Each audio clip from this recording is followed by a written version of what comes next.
Hello, seniors. Welcome to CNS Webinar 6, Understanding Your Financial Aid Award. At this point in the CNS process, you've applied to different schools. Some of you have heard back from some of you are even receiving financial aid offers. Therefore, today's objective is that you'll be able to explain the major types of financial aid and how to interpret a financial aid award letter. In your CNS journey, thinking about costs and benefits to you is a very important stage. So today we're really going to dive in around how to choose the best financial aid package for you. We'll start just by framing why are we even talking about this. We're going to give an overview of how to compare financial aid award letters. We'll talk about how to use that Overgrad as a tool to compare. We'll actually hear from some Summit alumni about their experience with financial aid. We'll dive back into Inkwire and continue those topics you've been doing to prepare for your oral defense. This time we'll prepare for a Socratic seminar, and then we'll finish with a mentor group debrief and some action items. A quick reminder before we begin is to complete your financial aid application. If you have not yet completed your FAFSA, WASFA, or California DREAM Act, complete it ASAP. These are the forms that help you access grants, free money, scholarships, free money, work study, a job that can help pay towards your cost of attendance, or loans money you pay back later. If you need additional support, please reach out to your mentor. Remember, each of these applications does have a deadline. And you need to be mindful of what your school's priority deadline is. For California students, we're really looking at March 2nd as a statewide deadline. For Washington students, every school has a different deadline. So make sure you're in touch with your financial aid office to make sure you're getting the best financial aid package for you. In the 2016-2017 school year, the average student was receiving $8,440 in grants. That's free money. About $4,600 offered in loans and $1,300 in other aid.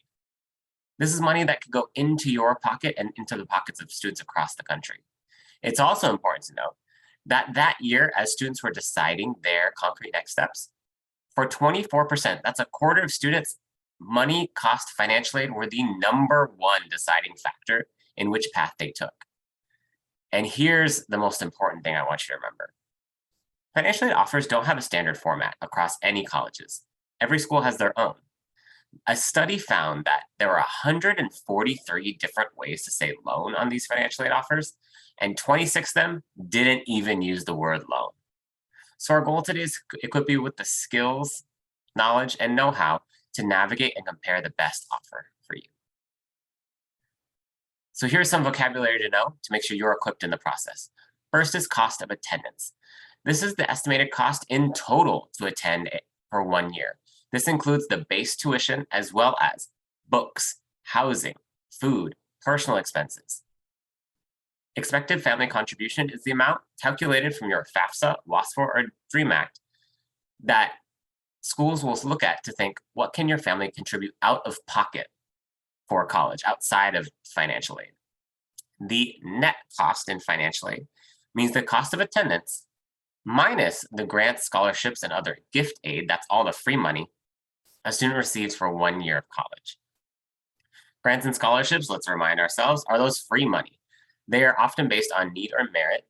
Grants in particularly, typically based on need. Scholarships can be based on need or merit.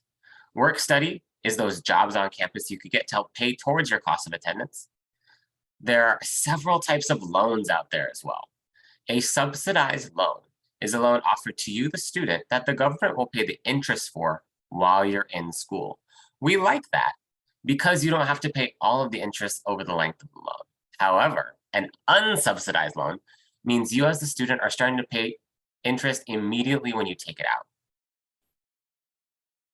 There is a third type of loan as well. A plus loan is a parent loan that your parent takes out in your aid to support your college expenses. Here's how financial aid generally works. We take your COA, your cost of attendance, minus your EFC equals your need. What that looks like is this. Let's say your cost of attendance to go to a school is $20,106. That includes tuition, housing, books, transportation, fees. Minus your expected family contribution, that's the amount calculated from the FAFSA, WASFA, or DREAM Act. Let's say colleges estimate your family can afford $2,000 a year out of pocket. That means your need is $18,106. That means colleges are calculating in grants, scholarships, work study, and loans to meet that $18,106 as best they can. If that's the expectation of how financial aid works, here's the reality. Financial aid offers across our country lack detail and often we're confused about the cost of attendance. Sometimes financial aid offers don't even tell you what the cost of attendance is and you have to look it up yourself.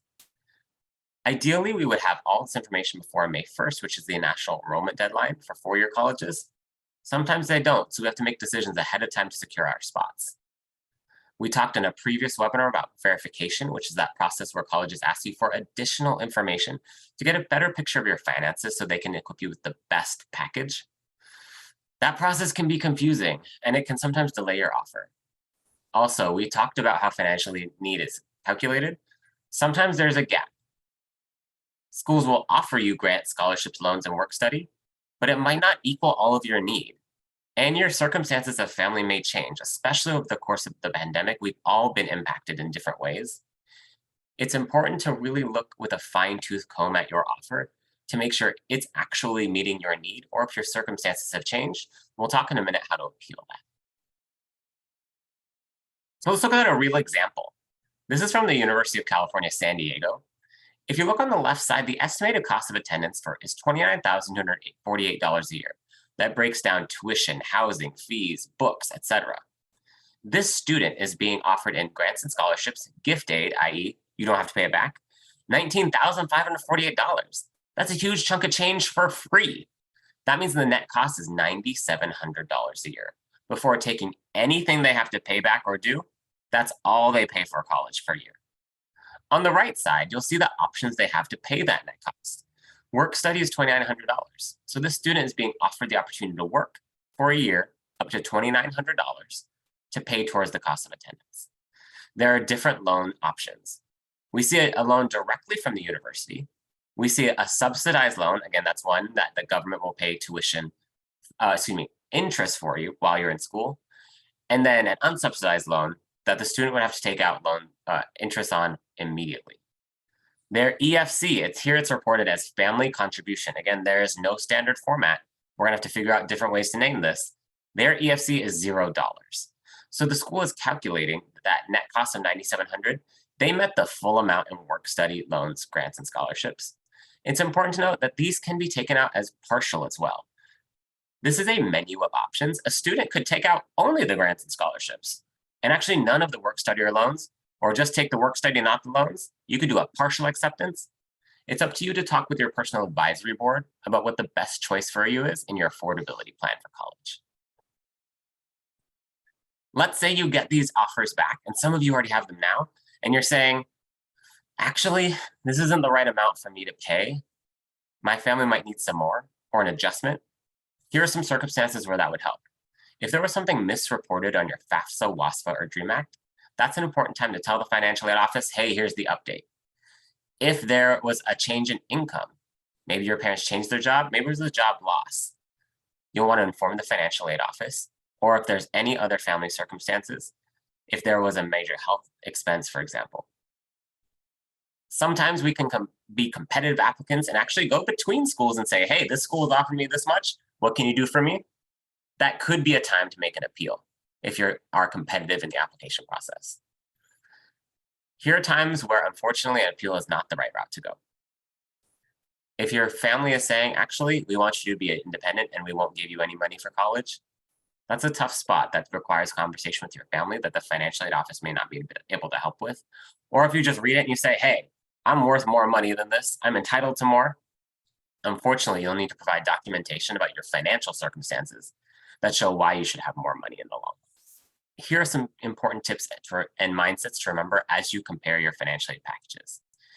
Your financial aid package is created for you based on your situation. Every student's situation is different, how much their family can contribute, and which colleges they're going to.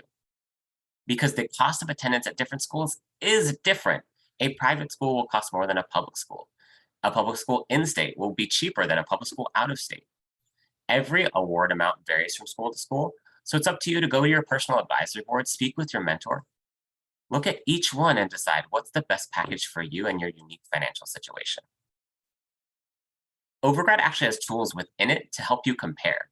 If you click Applications, View Applications, there's an award letters tab. You can actually input the information from each of your award letters, and Overgrad will automatically calculate and compare what might be a good offer for you and where's their unmet need. Again, that's that gap where you might have to pay additional out of pocket.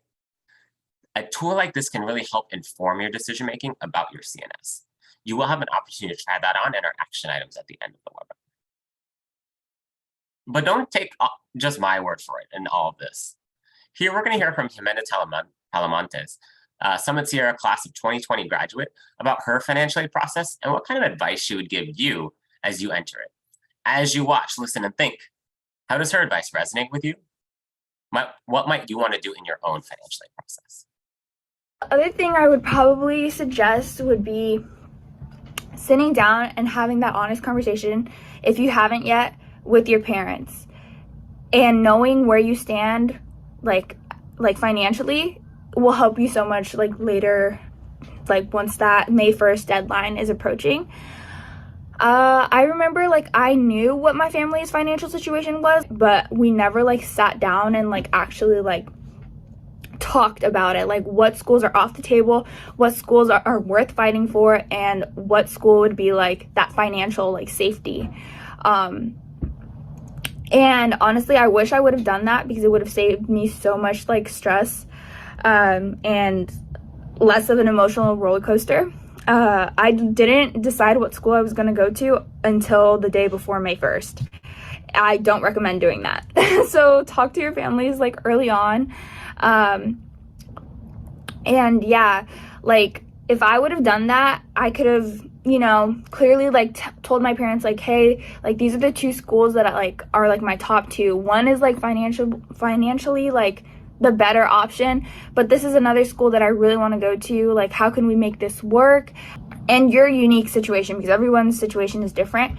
I think in my experience, it would have been helpful to have had that conversation earlier on with my family, so they could have seen how much I really wanted to go to this school, and how much it meant to me, and just doing what was in our hands. Just like Jimena was saying, now is the time to engage with your family around what's the best CNS pathway and financial aid plan for you.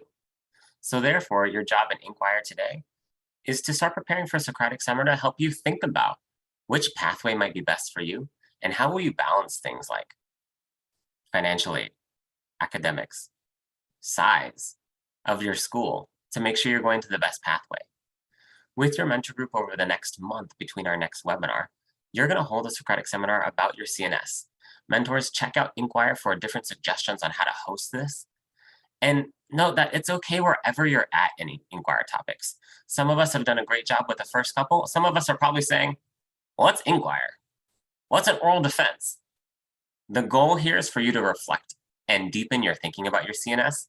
So don't worry if you're behind. Let's start on topic 3 today in Inkwire. You are going to complete your post-Socratic seminar reflection afterwards, and that's going to help you think more deeply about what is the best pathway for you. So here's where we're going to pause for 10 minutes and discuss with your group, what are strategies for interpreting financial aid? What offers have you received already? What has your personal advisory board said about financial aid? And what questions do you have? You can pause here for 10 minutes.